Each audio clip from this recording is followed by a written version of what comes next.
Buenos dias, Zamboanga Peninsula, Basilan, Sulu at Tawi-Tawi. Ako po si Myra Espinosa para sa Kapihan na Zamboanga. Hatid po sa inyo ng Philippine Information Agency, Mindanao Communicators Network, Mindanao Cable Television, e-media at iba pang mga media organizations. Mapapanood po ninyo ang ating programa sa PIA Western Mindanao Facebook page at pati na rin sa ating mga cable televisions at MCTV and e-media.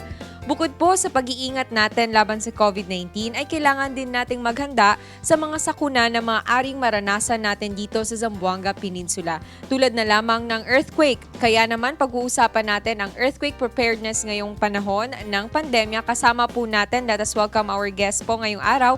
We have Engineer Alan Romel Labayog, the Station Chief po of PHIVOLC Zamboanga. Buenos dias po, good morning and magandang araw po, Engineer Alan. Okay, ma'am. First of all, I would like to greet a pleasant good morning to you sa PIA at sa mga audience for this program. Thank you. Okay. Welcome po muli. Long time no see po, Engineer Alan Labayog. Yes, ma'am.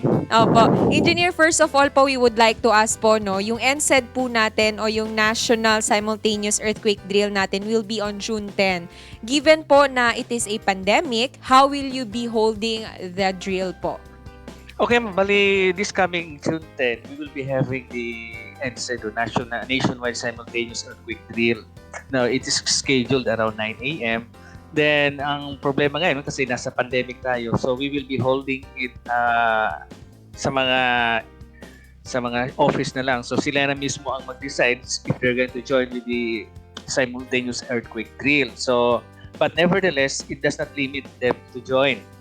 But ang focus nito is for all government institutions or offices are encouraged to join the NSED, second NSED for the June 10, 2021. So lahat naka-depende na sa mga government offices, and at the same time, after they conduct their earthquake drill, they need to submit a report na nag-conduct talaga sila ng earthquake drill, and one of the institutions na pwedeng isubmit yung mga report nila is through the Office of Civil Defense or yung tinatawag natin the risk reduction offices natin.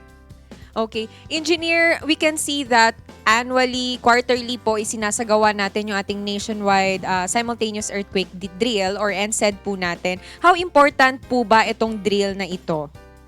Okay, ma'am, napaka-important ng drill nito because at present kasi medyo occupied talaga yung mga mindset natin when it comes to preparedness. Kasi ang na-observe ko since last year, ang focus natin ay lahat lang nasa COVID. Now, take note that hindi lang pwedeng mangyari yung COVID, but rather other than COVID, meron pang ibang disaster or hazards na meron tayo dito sa Western Mindanao. Isa nga nun is yung mga flooding natin, then meron tayong earthquake, meron tayong tsunami. So that's why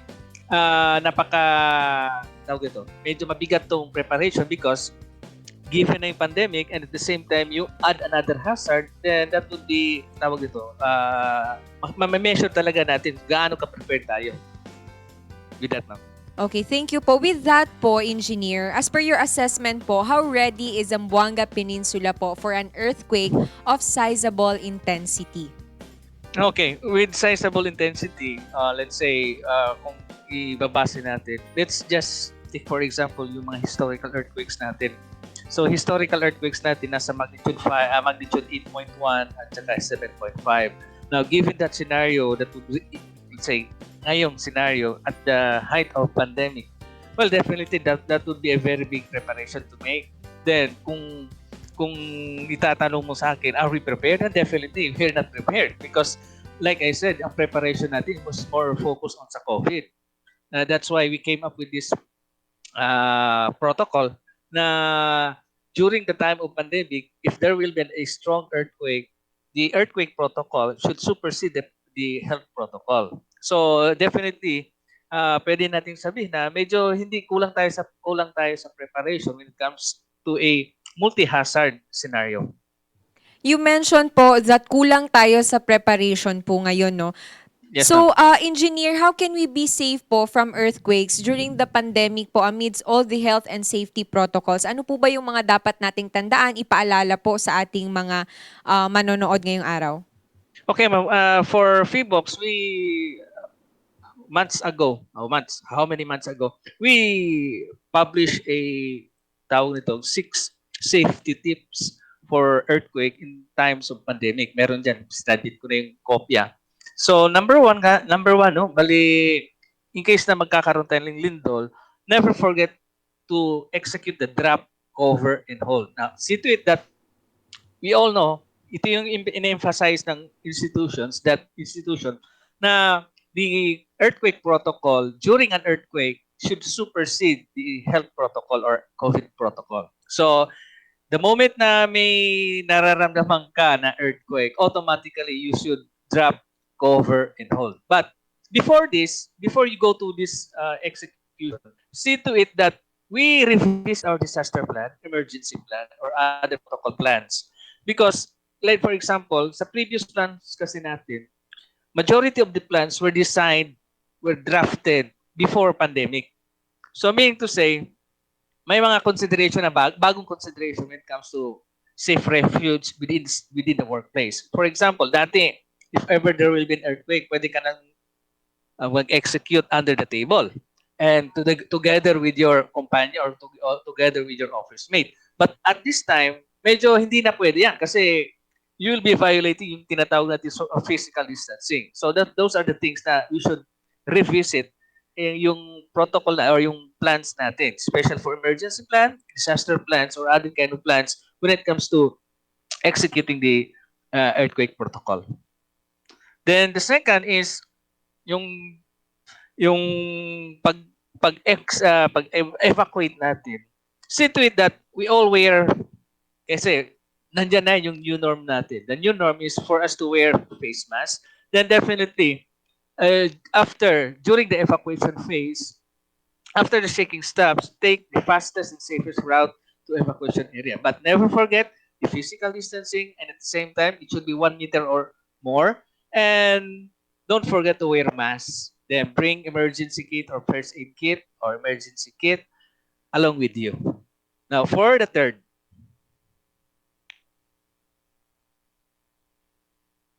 slide, ma'am. Now, again, ang emphasis natin dito is kung nakikita niyo, no, we don't run. Walang takbuhan dapat. So, walk faster lang tayo. Kasi same protocol as yung hindi pa COVID, ang emphasis is you don't run, but rather you just walk faster. But still, consideration pa rin, a new consideration is for the physical distancing. Next slide. Now, during emergency or during evacuation phase, the tendency is yung katawan natin, yung tao mismo, they would tend to save ourselves. Okay? Kanya-kanya tayo. So remember that during evacuation, there should be no pushing, because the moment you push, matutumba yung tao, then the more you are going to block the exit way. So stay calm, and at the same time, stay focused, but no pushing. Next slide. Now, sa mga evacuation areas natin, commonly, ito yung signage ng emergency assembly point. This would be the signage. Now, remember that when you go to the nearest evacuation area, see to it, again, emphasis is we need to follow physical distancing. 1 meter or more. So, this would be a challenge now ngayon sa mga crisis managers natin or mga planners natin when it comes to emergency, because previously, before pandemic, ang ating tawag dito, yung protocol when it comes to evacuation is that there should be 3 persons in 1 square meter for adult, then 4 students if it is yung mga bata lang per square meter. Now, we cannot do that anymore now because the maximum or the minimum requirement is for physical distancing is at least 1 meter. So what does it mean? It only means na yung previous plan natin, we need to revisit. Because if you're going to look at it, 1 meter na isang tao lang. Before it's 4 or 3. So that's why it's very crucial that before we execute our earthquake drill or any plans, drafting our plans, we should consider first gaano karami yung number of population ng isang office, and at the same time, ano yung area na pwede natin gamitin. Because kapag hindi siya sumobra ba or kulang, because if we could take that factor in, and hindi natin ma-factor in yan, then definitely there will be a problem sa evacuation area natin. Next slide. Now, kung nasa evacuation area na tayo, okay, we should wait for instructions because some of us, every time we conduct an earthquake drill, kanya-kanya lang tayo. Hindi tayo nakikinig sa mga authorities natin or yung mga tinatawag natin disaster control group.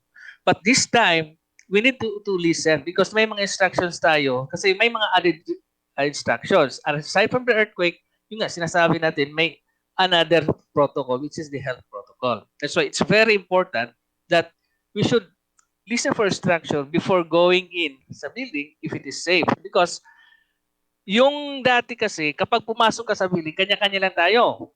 But this time, it's quite different.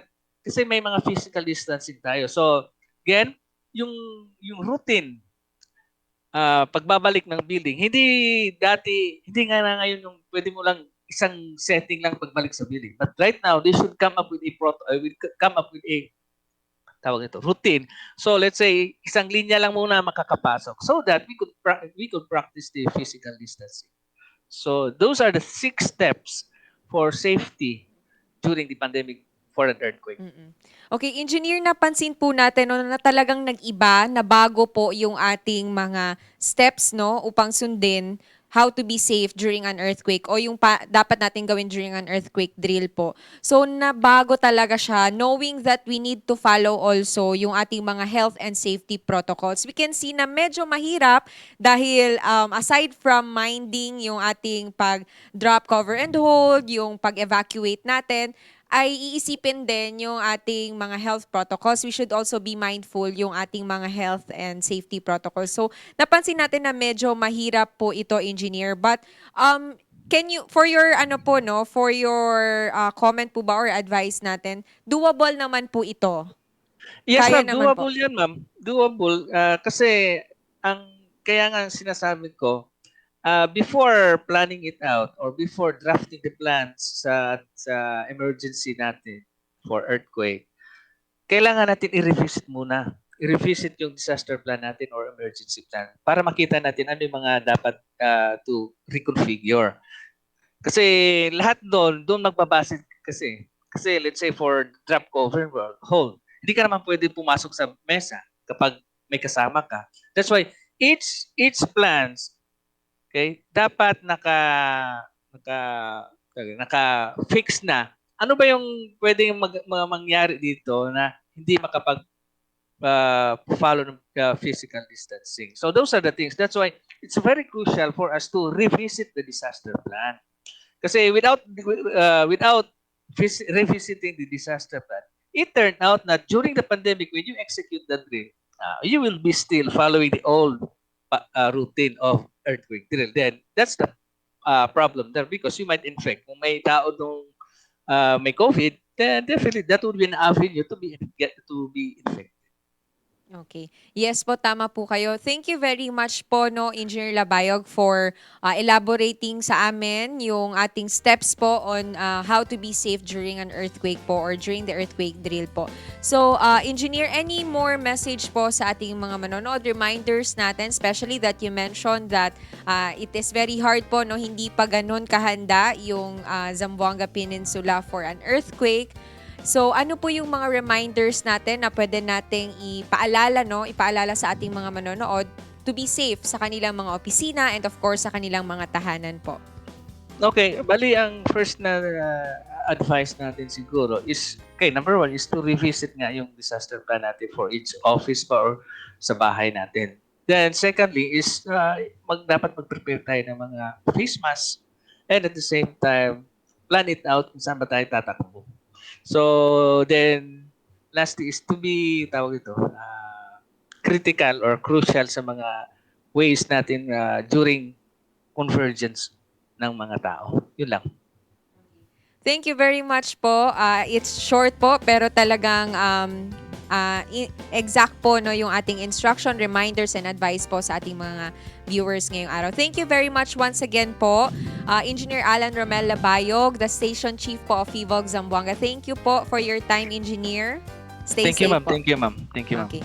Thank you po. Muli po, no, ipinapaalalahanan natin ang lahat to be safe po during an earthquake, kung ano man po itong mga kalamidad or ang mga sakunan na pwede nating maranasan, ay dapat po maging mindful tayo. And yun po yung unang tip nga ni Engineer Alan is to revisit our disaster plan po sa ating mga opisina and of course ating mga tahanan. And sabay-sabay po nating i-observe ang ating nationwide simultaneous earthquake drill po ngayong June 10. So sabay-sabay po natin yung gunitain or i-observe po ang ating drill. Maraming salamat po muli sa ating mga manonood and of course sa ating panauhin, Engineer Alan Labayog. Thank you po. Maraming salamat po sa lahat. Ito po muli si Myra Espinosa para sa Kapihan na Zamboanga. Magkita-kita po tayo sa mga susunod pang episodes ng Kapihan na Zamboanga. Again po, Chanekida Ostedes, muchísimas gracias.